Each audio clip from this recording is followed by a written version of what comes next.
So here I have a young Brumby who has minimal handling. When he came to me, he had a halter on with a rope on, but that was about the extent of his handling in terms of what he was actually accepting. He was quite fearful and couldn't cope with people being too close to him, let alone touching him and trying to lead him or do much with him at all. So I've had him for a few weeks now and I really haven't done a lot with him, but I thought he might be a good example just to go through some of the desensitising that we do as sort of our standard program with any horse that we take in for training. So whether it's unhandled or whether it's a bit of handling but to be started under saddle, or whether it's an already going older horse having re-education or just further training, we go back to the start on the ground and we go through this desensitising just to assess where the horse is at with its ability to cope with stuff going on around it, and it helps identify any potential worry that might come out under saddle later on when the horse is under pressure. So a horse that can't cope with some of these things on the ground is likely to then have a bit of worry when it's put in a situation where it's got a bit of pressure on, or something happens when you're riding it, and that's when you're going to get some issues and some things happening, and some potentially dangerous situations happening if the rider's not experienced enough to see that coming or to deal with it. So to start off with, I always just start off with the rope. Lots of horses that are being ridden by people really aren't prepared to be ridden because they can't even cope with this rope flicking over their back and flicking around their legs and around their head and everything. That causes quite a lot of worry. And so these horses are being ridden, yet they can't cope with something quite low energy happening on the ground in a controlled environment. So, imagine what's going to happen if they get into a situation of a lot of pressure out one day when they're being ridden down a trail, or even in an arena somewhere, and something happens. That horse is going to go straight to panic, and there's not a lot that the rider's going to be able to do about it because they haven't instilled any confidence in the horse on the ground first. So really important, just go through these exercises with any horse and just assess where they're at emotionally. You can see now Shadow's starting to lower his head a little bit and he's sort of bobbing it up and down. So because he does still have a bit of fear and a bit of worry, that's him trying to relax and trying to be okay with me standing here being this close to him, but not actually putting any focus on him. So he's sort of like, what are you doing? Normally when you're this close to me, you're patting me or you're desensitising or doing something, you're just sort of ignoring me, but you're still there. So he's just sort of thinking, what am I supposed to do? And we want him just to stand there and relax and chill out. And so that's sort of, he's finding that, he's lowering his head, and then he brings it back up, and a few times he probably lick his lips and then you have a bit of a think. So that's really good. So there, he's, you can see he's still got a bit of worry. He's not fully confident even with things like that. So anyway, to start off with, just simply flicking the rope over the horse's back. So you can see the first time I did that, he still flinched. So he's had a bit of this, but he still might flinch the first time. So we've got to keep going until that flinch is gone completely, and he's 100% cool with this happening. I can just walk up, throw this rope at him, and he just goes, okay, that means nothing. So the whole point of this desensitising is to help him cope with anything happening around him that doesn't mean anything, and to help just get rid of any worry. Just say, this means nothing, this means just relax, chill out, you don't have to do anything other than stand here, this is your time to rest and relax, and this doesn't mean anything. So when we're throwing the rope, we don't want to slap the horse, we just want to throw it parallel to the ground so that it travels over the horse's back and isn't flicking it really hard on the side or the legs with the end of our rope there. So occasionally you might still flick your horse accidentally, just keep going, just don't worry about it. If you stop and go, oh I'm so sorry, I just hit you with the rope, you're just telling them that is a reason to be, to get upset about. If you go, oh I'm so sorry and stop, they're like, oh well maybe I should have been worried about that. Whereas just ignore it, just try try next time just to not flicking with it, but just keep going. So you can see he's resting a back leg, so that's good. That means he's starting to relax. He's not braced and stiff and ready to react and worried. He's just letting his muscles and everything relax a bit there. So there. Because he's just standing here, he's not moving, he's not reacting from it. You know, he's relaxed to a point, but there's still a bit of tension in his head and neck. So I would ideally keep going until I get a sign of relaxation further than just resting his back leg. So licking his lips or lowering his head would be ideal. But if you're getting to a point where you keep going and you keep going, nothing's changing, look for the tiniest little thing. So there he blinked. So there, so then I'd rub him, but see, even then he got a bit of a flinch at me coming up and rubbing him. So, you know, he still needs a lot of approach and retreat just to get really comfortable with that. And if I step back, give him a bit of space there, now the head comes down. That's quite a typical reaction for him. He's holding on to that worry until I back off, give him a bit of space, and then he goes, oh, now I can relax. So try again if I step off. Yeah, head goes down. Good boy. And go back to our rope.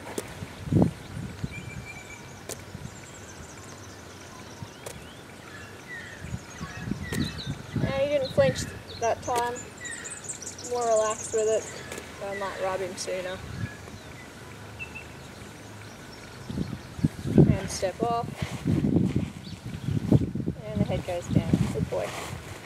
We always do everything from both sides equally. New side, new horse. He's typically been more worried on this side, so I would imagine that the guy that halted him, halted him on his left and maybe did a little bit of work on that side and then really didn't get onto this side at all. When I got him, I couldn't get on this side at all.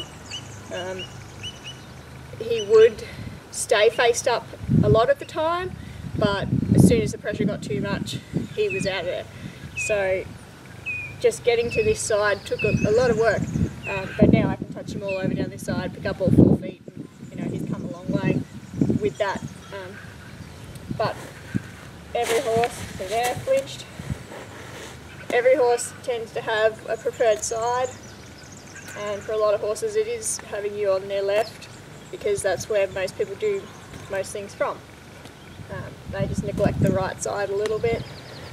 So you just got to make sure you do everything even on both sides, and if they do have one side that's particularly worse, then you've got to spend a bit more time on that bad side as well.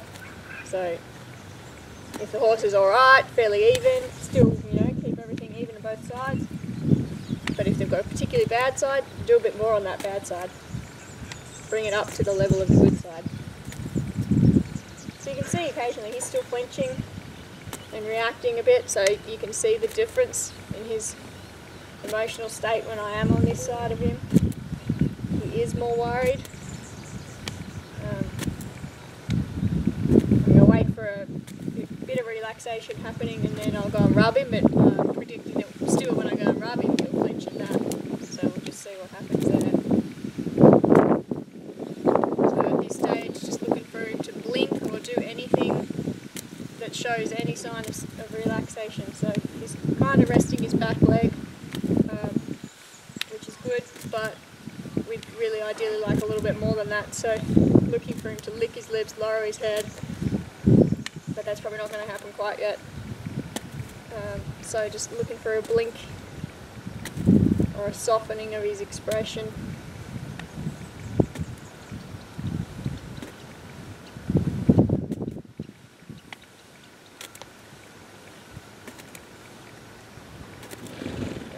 In terms of energy levels, this is kind of medium energy. If I was to just be starting the first session with a horse like this, I'm not going to be able to do this much, even use this much energy straight away. It'll be just sort of rubbing the rope on the horse calmly and then starting to move it a bit more. But then you want to also be able to build up the energy and use more energy than this. especially when they are particularly worried. So can we get a bit more energy happening? And sometimes that tends to help them and actually pushes through that worry and breaks it down, where they go, oh okay, that was a lot of energy, a lot of worry happened, and then I'm still okay and I can relax. There, see, there's that flinch. So I'm taking the pressure off and wanting to rub him, but he's then flinching at me rubbing him. So then what I want to do is come in and see that body twists and those muscles flinch. Yeah, a bit more of a reaction. So we're just going to keep doing this. Like, it'll be no good trying to get on this horse if he's still not okay with that.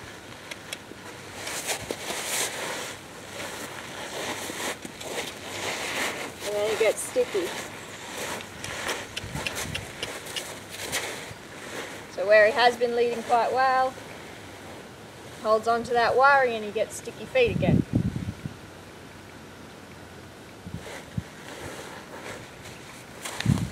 So there, flinching, thinks about leaving.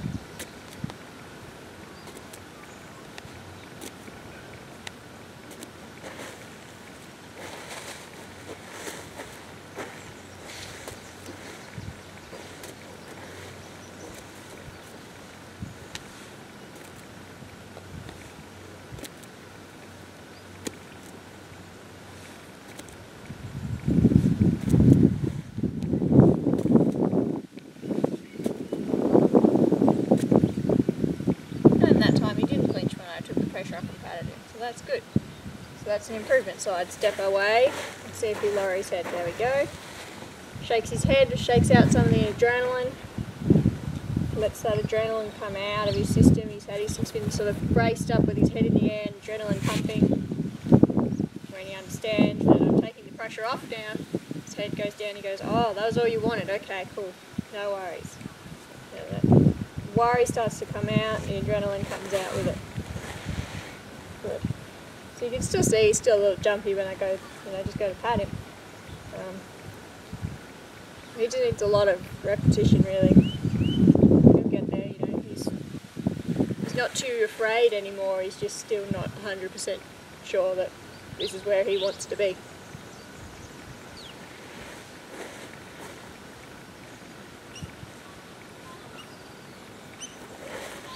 We can go back to this side. Even there, still a little bit.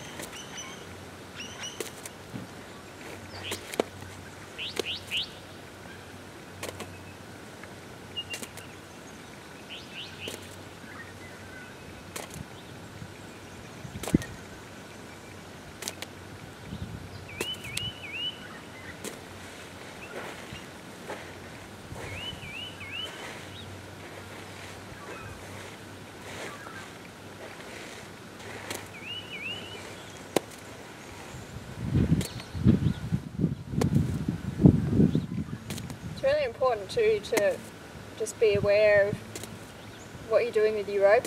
You don't want to be holding on to their head real tight the whole time and having pressure on their head. You want to have a bit of slack in that rope so that they're not feeling like you're holding them there. But you don't want to have so much slack, you don't want to be holding at the end here and have so much slack that if they were to get worried and go to leave, if he was to leave with his head, his back end's going to suddenly be right near me. So if he's going to feel the need to leave, I want to be able to correct him and just keep his head to me. So he's pretty good now that he doesn't feel the need to leave too often. But when he did, he'd want to leave with his head, and if I didn't have enough contact here to take up and just keep his head to me and get his hind end disengaged, that would put me in a dangerous situation where either I'm at risk of getting kicked or I just simply can't hold on to him. And once his head's gone and his body's past me to that point, you can't hold on to a horse at that point. I don't care how strong you are. It's leverage, it doesn't work that way. And that puts you in a really dangerous position, at risk of getting kicked, and it starts to teach the horse that they can do that. So you just want to be aware of what you're doing with your rope on your halter end, so that you do have a bit of control over that head if you need it. Keep yourself safe is the number one thing always. Good boy.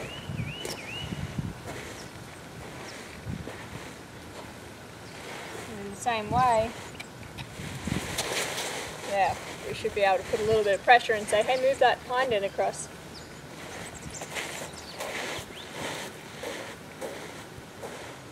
So we can take a bit of feel. Good boy. And you just say, move that hind end across.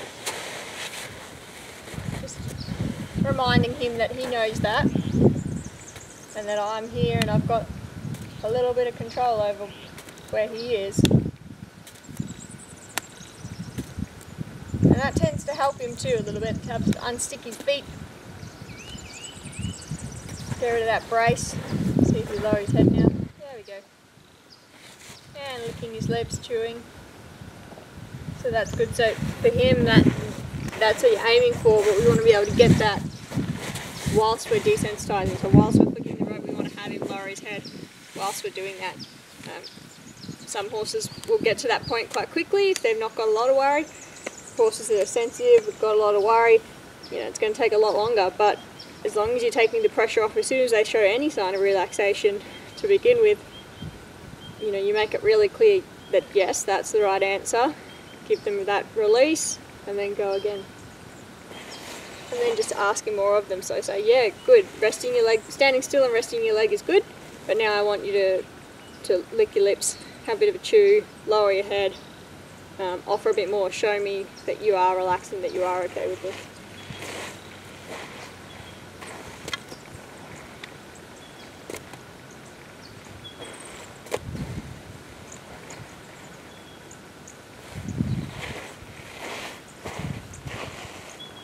So there, the head goes down. So in terms of how low the head might go, if they're holding it above the level of their withers, that's generally, there's still a bit of worry happening there. If you're getting level or below the withers, that's when you're starting to get that relaxation happening and that worry going away. So there, his head's up above the level of his withers. If he was to lower his head down, we haven't worked on this at all, but if he was to bring his head down, he doesn't know how to give the pressure. Step back there, below his wither. Starting to get the relaxation happening. And he did just sort of chew and move his jaw around a little bit.